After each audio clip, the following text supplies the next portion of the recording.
الحمد لله الذي خلق الإنسان من صلصال كالفخار وعلمه البيان أشهد أن لا إله إلا الله وحده لا شريك له لا نعبد إلا إياه وأشهد أن محمدا عبده ورسوله لا نبي بعده اللهم صل على سيدنا محمد سيد المرسلين وعلى آله وصحبه أجمعين أوصيكم عباد الله وإياي بتقوى الله فقد فاز المتقون اتقوا الله حق تقاته ولا تموتن إلا وأنتم مسلمون قال الله تعالى في القرآن العظيم أعوذ بالله من الشيطان الرجيم بسم الله الرحمن الرحيم إن الذين آمنوا وهاجروا وجاهدوا في سبيل الله بأموالهم وأنفسهم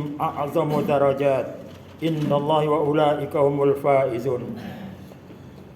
Orang-orang yang beriman dan sanggup hijrah pindah tempat serta mereka berjuang di jalan Allah Subhanahu wa taala dengan harta mereka dan jiwa raganya adalah orang yang mendapatkan derajat yang tinggi di sisi Allah Subhanahu wa taala dan merekalah orang yang mendapat kemenangan. Sadaqallahul azim.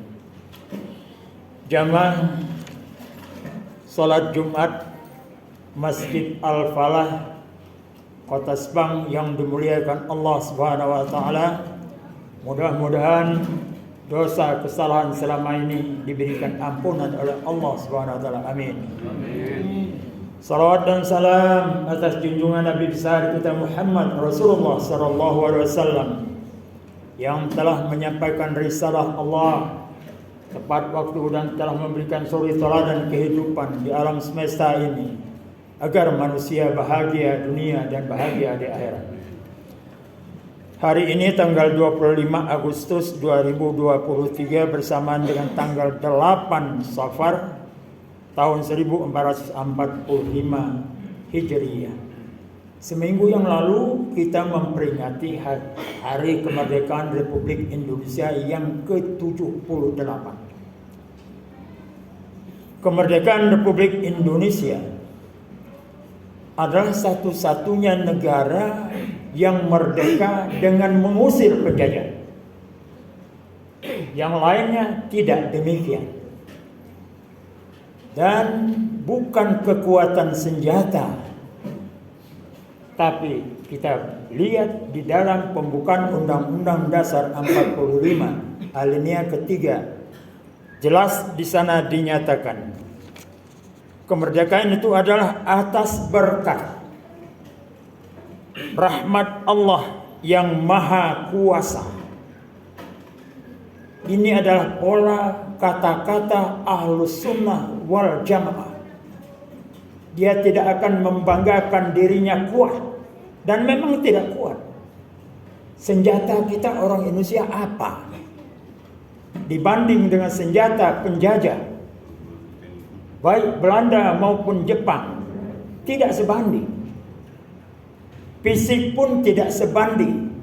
Mereka besar tinggi, kita orang Indonesia kecil-kecil. Oleh sebab itu, dengan jiwa agamanya dikatakan atas berkat rahmat Allah yang maha kuasa.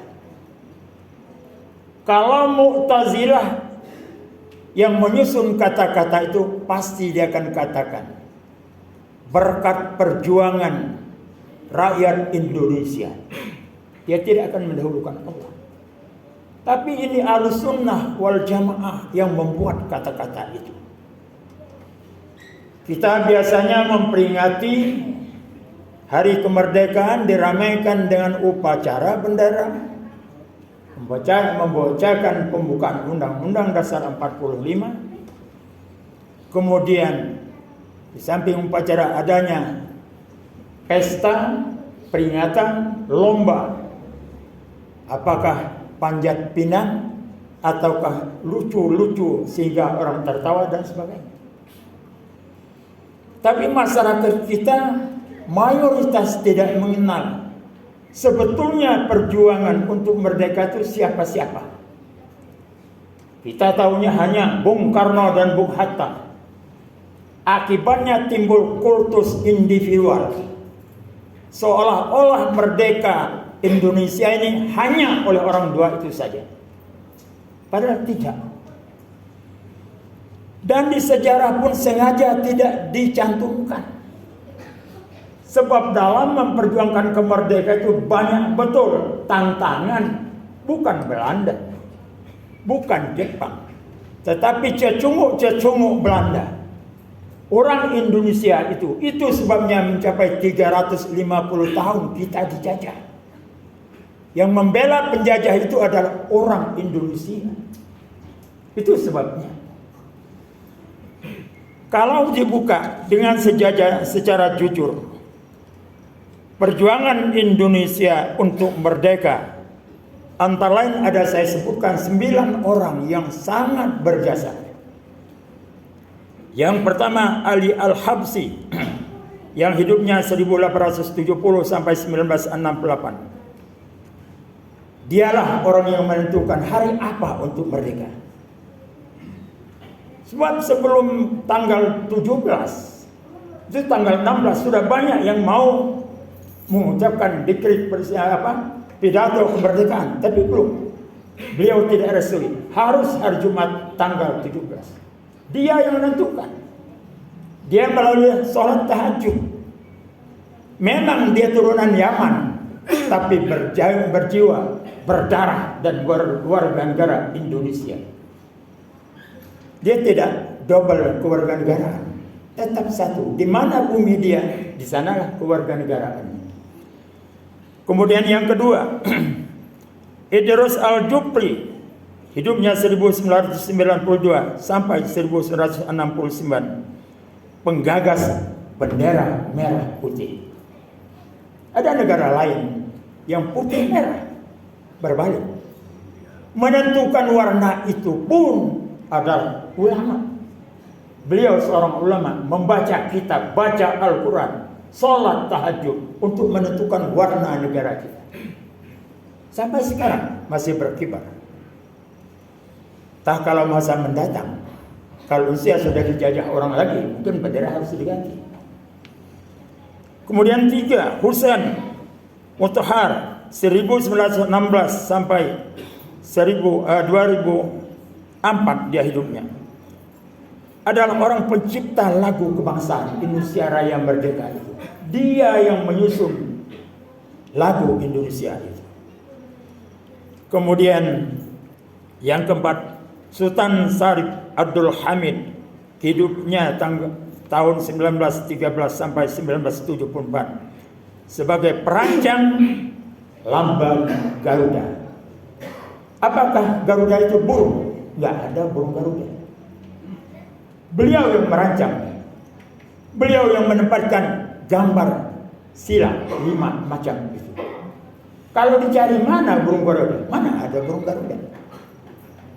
Itu hanya khayal dan merupakan untuk menyatukan bangsa ini. Makai gambar burung itu. Kemudian lagi yang kelima, Ar-Rahman Baswedan, hidup tahun 1908 sampai 1986. Anggota Badan Penyelidik Usaha Persiapan Kemerdekaan yang disebut dengan BPUPK.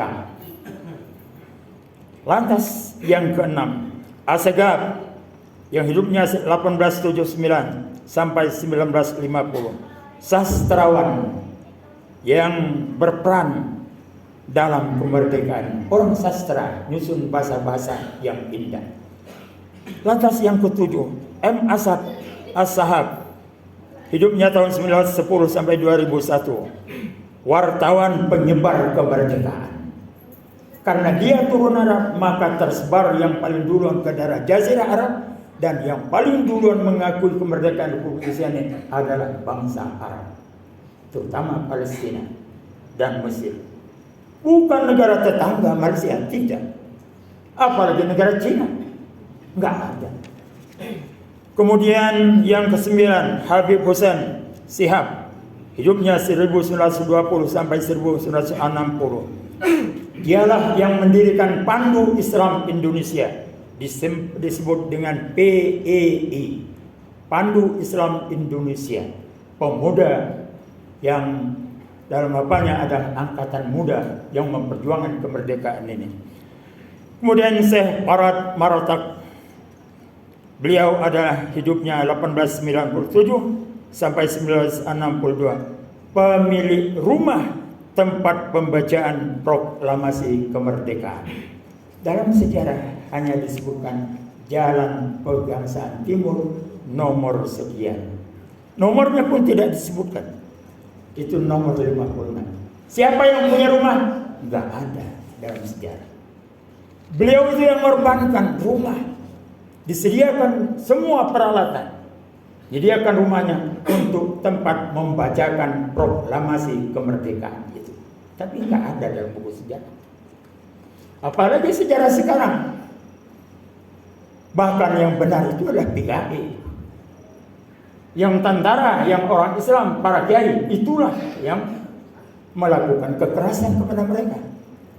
Itu sebanyak keluar perintah impres, keputusan presiden, bangsa Indonesia harus minta maaf sama PKI. Dibalik sejarah itu. Orang-orang muda nggak ngerti sejarah itu. Nah, kalau sejarah itu dibalik-balik, itu fakta kenyataan. Lantas dibalik. Apa artinya 7 jenderal dikubur di dalam sumur yang namanya Sumur Buaya?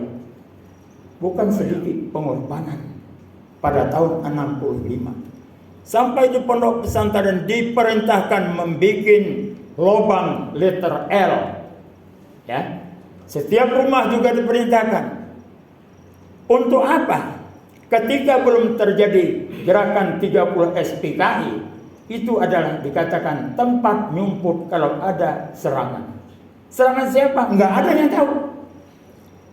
Ternyata pada tanggal 31 Desember itu, gerakan 30 September, saya masih ingat. Rupanya lubang itu adalah untuk menguburkan kita. Mereka yang akan nyerang, kita akan dimasukkan dalam kubur itu. Masya Allah. Luar biasa. Pengkhianatan kepada kemerdekaan ini. Jamaah rahimakumullah. Oleh karena itu,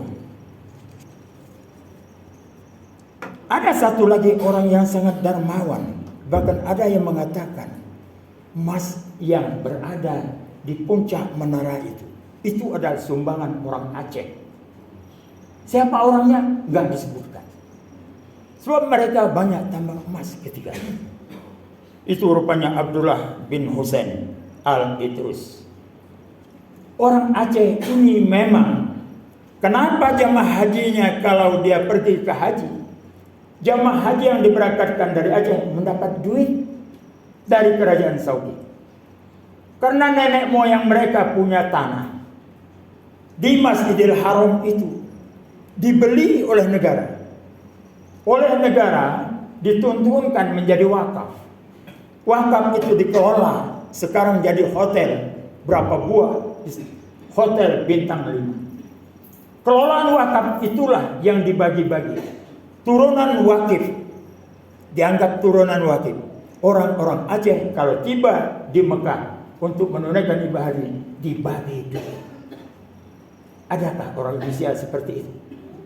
Lampung, Jawa, nggak ada. Nggak ada andil di kota Mekah, terutama di Masjidil Haram. Mereka lah yang punya. Jamaah rahimakumullah, perjuangan yang sangat dahsyat, perjuangan yang sanggup mengorbankan harta benda, jiwa dan raga. Seharusnya kita berterima kasih. Kita hanya menikmati kemerdekaan. Apakah tentara? Karena waktu perjuangan dulu belum ada tentara. Apalagi polisi, apalagi pegawai negeri. Tidak malu kita kadang-kadang karena melalui jabat kita ada celah-celah untuk korupsi, maka jabatan itu dipergunakan untuk korupsi. Tetapi masyarakat kita, rakyat kita menderita. Memang sekarang gaji dinaikkan segalanya, semua mewah kelihatan semuanya. Enggak taunya itu sudah digadaikan minimal 80 tahun.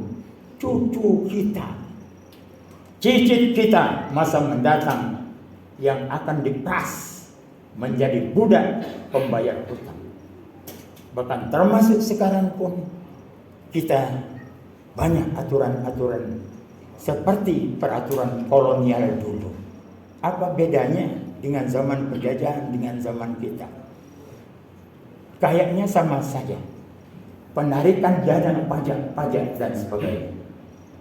Pendapatan suatu sumber tapi pajaknya beberapa kali kena. Waktu gajian kena, dipotong pajak. Belanja kita dengan uang itu juga kena pajak. Berhenti motor kita di pasar. Dari duit itu juga kita beli motor. Kena juga pajak. Belanja kita di warung, makan kita di warung, kena juga pajak. Masya Allah, pajak berlipat ganda. Karena negara kita, sumber alam kita diambil orang, maka masyarakatnya yang harus diutamakan pajaknya untuk membangun negara ini.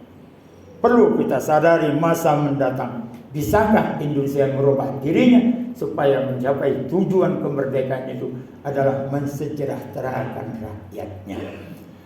Mudah-mudahan Allah memberikan petunjuk kepada bangsa Indonesia ingin merubah dari kondisi yang sangat menyedihkan ini dan sangat prihatin untuk merasakan kemerdekaan yang sudah 78 tahun belum sempurna kita mengecap kemerdekaan ini. Barakallahu li wa lakum bil Qur'anil azim wa nafa'ani wa iyyakum bima fihi minal ayati wa zikril hakim. Wa taqabbal minni wa minkum tilawatahu innahu was-sami'ul alim. Aqulu qawli hadza wa astaghfirullahal azim li wa lakum wa li sairil muslimina wal muslimat fastaghfiruhu innahu huwal ghafurur rahim.